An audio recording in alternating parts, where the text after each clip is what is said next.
예, 안녕하세요. 웅탁입니다. 오늘은 역에 대해서 할 건데요. 역이 일반인들이 이해하기에는 가장 힘들 테죠. 한자로 되어 있는 데다가 뭐 좀 어려운 말들이 있어가지고 그런데요.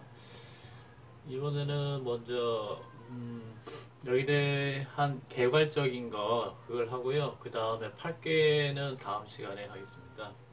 이제 지금까지 처음에 음량이라는 이죠. 이라는 음량, 그 다음에 3이라는 삼재를 배웠고, 5행까지 배웠잖아요.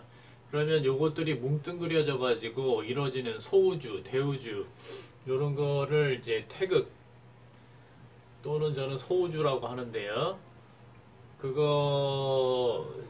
처음 나온 데가 개사전이라는 데입니다. 공자가 썼다고 하는데 그거 사실인지 아닌지 모르겠고요. 이 개사전이라는 건 10익, 10익이라는 게 있습니다. 10익인데 익은 날개예요. 너무 어려운 한자라 저도 어떻게 쓰는지 모르고요. 10개의 날개라는 얘기입니다. 이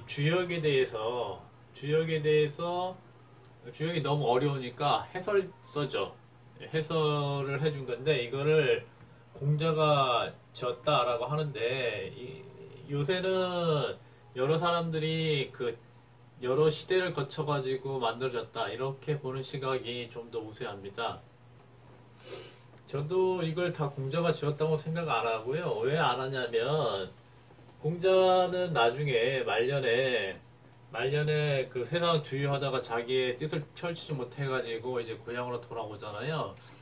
말년에 가서야 공자는 주역을 공부하기 시작을 했거든요. 그렇기 때문에 그 짧은 시간에 그 많은 그걸 다 이해하고 주역을 다 이해하고 그 많은 저작을 남겼다는 거는 제가 볼 때는 아닌 것 같고 공자가 이제 그렇게 내가 좀 더 빨리 이런 말을 했거든요. 내가 좀 더 빨리 주역을 알았더라면 내 실수가 많이 줄어들었을 텐데 이런 얘기를 했다고 합니다.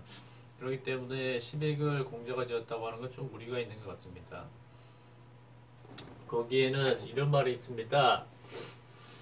이게 여기 이제 주역입니다. 주역이라고 하는 거는 주나라 역이란 얘기예요. 이제 하은주가 있잖아요. 하나라, 은나라, 주나라 모두 다 역이 있었다 이런 얘기가 있어요. 그런데 이 역은 괴로 이루어졌거든요. 근데 이 괴가 이게 음양삼재예요. 음양삼재이기 때문에 이거는 우리 민족이 그 마고성에서 유화 문명으로 오거든요. 여기서 유화 문명에서 만들었든 아니면 이 마고성 시절에 좀 있었든 마고성 시절에서 분명히 삼재 사상은 있었던 걸로 저는 파악을 하고 있고요. 그러나 이것을 역의 형태로 만든 것은 아마도 이 마오성 시절은 아니고 여기 유화문명의 그 복귀씨가 처음에 했다라고 하는데 더 올려 잡아도 유화문명 마오성 시절이 아니라 유화문명 시절 이때 역은 생긴 게 아닌가 저는 그렇게 보고 있습니다. 그래서 여기에 원래는 역인데 여기에 주나라 역이다 라고 붙인 거는 이거는 중국인들이 아무튼 원래는 이 주나라도 자기의 시조가 아니에요. 시조가 아닌데 그 하은주 그 왕권은 전부 다 동이족이 잡았습니다. 그런데 주나라는 이 어, 하부 계층에 이 중국인들이 많았어요. 이 형태는 뭐냐면 이 형태는 마오성에서 우리가 이렇게 출성을 처음 했을 때 세웠던 뭐 이집트나 뭐 히타이트나 뭐 엘람이나 이런 데도 다 이런 계통이었어요. 이 하부 계층은 전부 다 셈족이었거든요. 셈족이고 위에 소수만 이 문화력이 셌기 때문에 이 소수 지배층이 우리 한민족이 될 수 있었다고 저는 보고 있고 그런 형태죠. 주나라가요. 똑같은 형태입니다. 그래서 중국인들이 그나마 우길 수 있는 게 주나라라는 얘기죠. 그러나 실질적으로 중국인들이 그 상부 왕권까지 어, 잡게 된 거는 송나라 때라고 저는 보고 있고요. 송나라 때라고 보고 있고, 이 역을 주역이라고 이름 붙인 거는 그렇기 때문에 이거 원래는 주역은 아닌데 저는 주역이 아니라고 보고 있습니다. 이 역은 이 아까도 설명드렸지만 요한문명에서 나왔고, 뭐 하나라, 은나라 시대 역이 지금 우리가 배우는 이 역, 주역하고 얼마나 다른지는 모르겠지만 아무튼 여기에 주역이라고 부른 거는 저기 뭐냐, 중국인들이 이거 내 거라고 우기는 그러한 표현이라고 보시면 되겠습니다. 이 개사전에 무슨 얘기가 있냐면요, 여기 역유 태극 시생양이 양이생 사상 사상생 팔괴 요런 말이 있습니다. 요거는 이 괴가 생기는 탄생하는 순서에 대해서 이렇게 설명한 거라고 해석은 하는데요. 이것대로 써보자면 여기에 태극이 있고, 그 다음에 이제 여기에는 태극이 있다라고 하잖아요. 이 태극을 이렇게 표현을 하는 거죠. 이 태극이 양의를 낳는다. 양의는 그냥 음양입니다. 음양인데 이걸 왜 양의로 표현을 했냐? 뭔가 뜻이 있겠는데 저는 모르겠어요. 뭐 찾아보면 있겠지만 뭐 대단한 뜻이 있을까 싶네요. 이 태극에서 이게 양이 나오고 음이 나오고, 다시 여기서 음양이 위에다가 덧붙여지는 거예요. 이렇게 여기에서 다시 양, 이렇게 나오는 거죠. 그러면 이 양에서 사상이 나오는 거죠. 이게 양의고 이게 사상이 되는 거죠. 사상은 이게 형상이라는 얘기인데요. 이게 큰 무슨 의미가 있는가는 잘 모르겠습니다. 똑같은 여기에 사상에서 다시 8개가 나오는데 또 여기서 음양이 분파가 되는 거예요. 그래서 여기에 있는 것이 이게 8개가 되는 건데, 요 8개를 다시 써보면 네, 이렇게 되거든요. 이게 8개고요.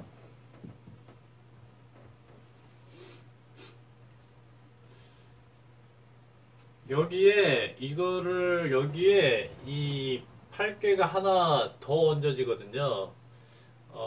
점을 칠 때는 이거를 하나씩 지금 이 순서대로 하나씩 더 올라가요. 예컨대 이 공께에서 하나 더 오르면 이렇게, 그 다음에 또 올리고 이런 식으로 되는 거죠.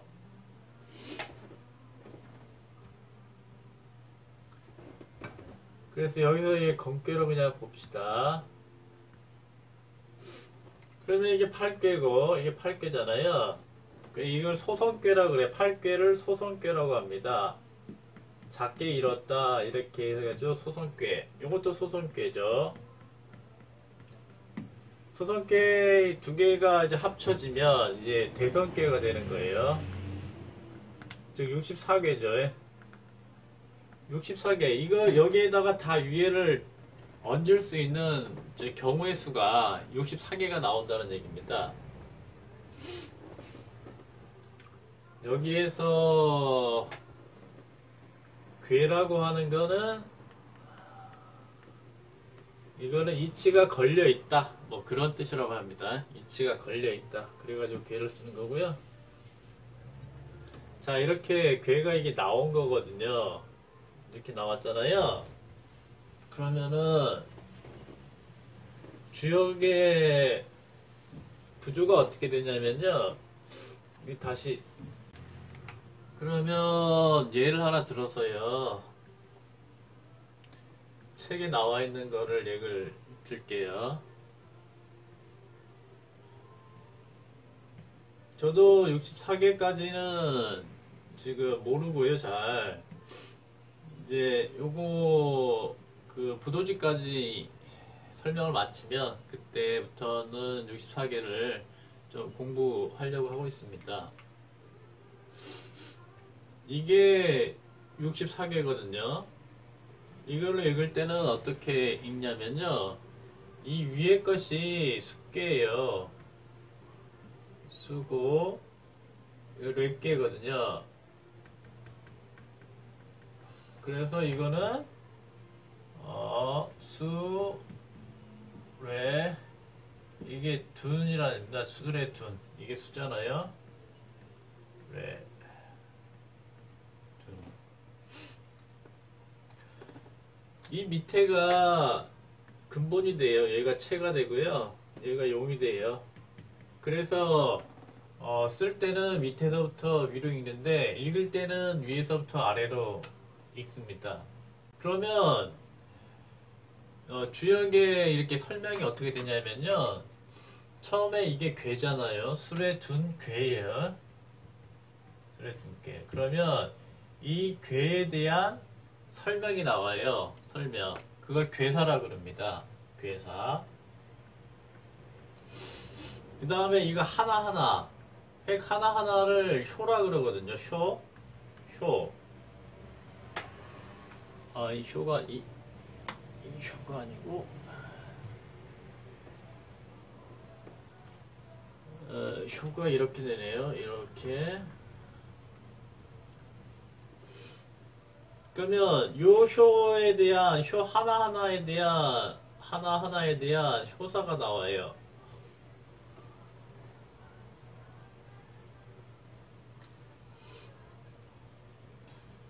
그리고 이거를 읽을 때는 어떻게 읽느냐? 양괴는 구를 이용해서 읽고 음괴는 육을 이용해서 읽어요. 그래서 이괴 같은 경우에는 이게 양괴잖아요. 그러니까 처음에 나온 거는 또 초라고 읽어요. 그래가지고 초, 구 이렇게 읽어요. 그 다음에 두 번째잖아요. 그러면 6, 2 이거 음이잖아요. 그럼 6을 이용해서 읽는 거예요. 6, 3 음이잖아요. 6, 4 되겠죠. 이거는 9, 5 요거는 3, 6 이렇게 되겠죠. 처음은 초라는 단어를 쓰고 제일 위에는 상이라는 단어를 쓰고요. 이 사이에서는 6이나 9를 이용해서 쓰는 거죠. 그 다음에 2, 3, 4, 5 되는 거고요.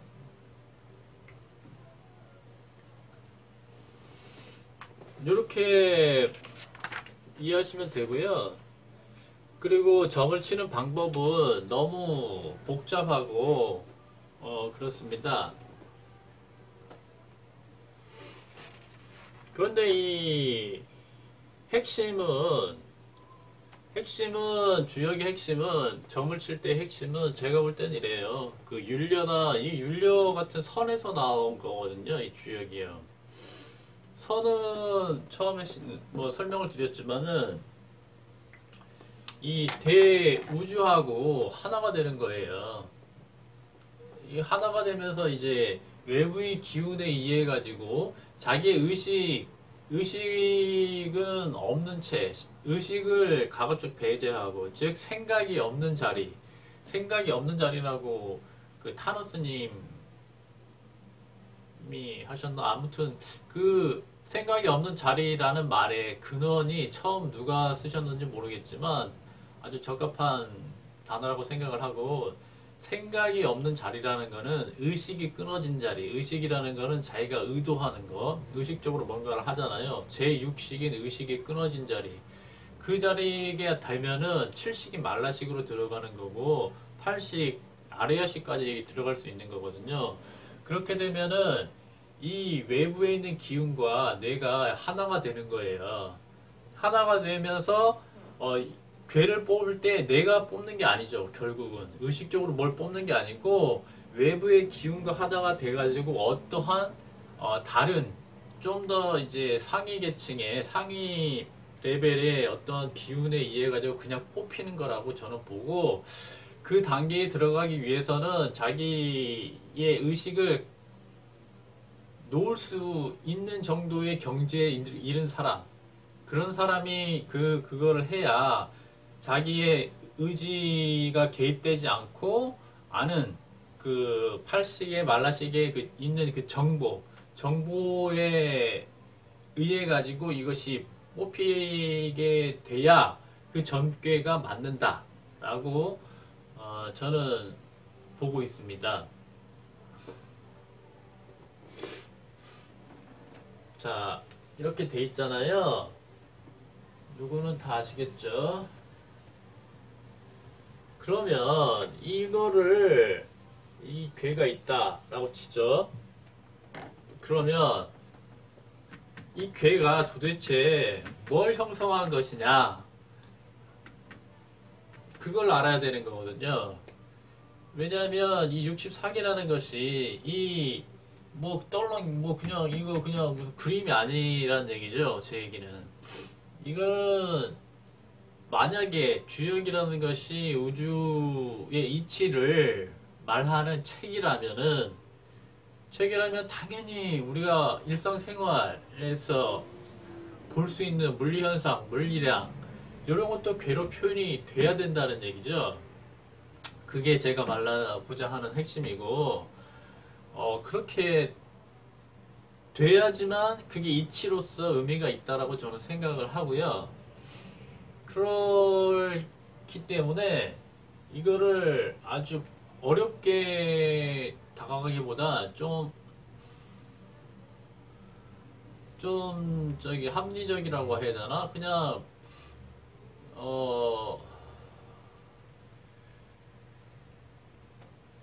이 괴를 좀 더 지금까지와는 좀 다른 방식으로 다가가야 되지 않나, 저는 그렇게 생각하고요. 그래서 저는 이 괴에 어떻게 다가가냐면, 이 양괴, 이 음괴, 이게 양괴잖아요. 음괴잖아요. 그러면 여기에 앞에 저기 음양 삼재할 때 제가 이거는, 자, 음양 삼재를 여러 가지 예를 들면서 제가 이제 설명을 했지 않습니까? 물리량과 물리 현상에 대해서. 그렇기 때문에 이것도 대입할 수가 있는 거예요. 그러므로 양 같은 경우 에너지죠. 여기 질량이죠. 그 다음에 여기 전기가 대입될 수 있죠. 자기. 그 다음에 양이니까 탄수화물이 될 수 있죠. 여기 지방이 될 수도 있고요.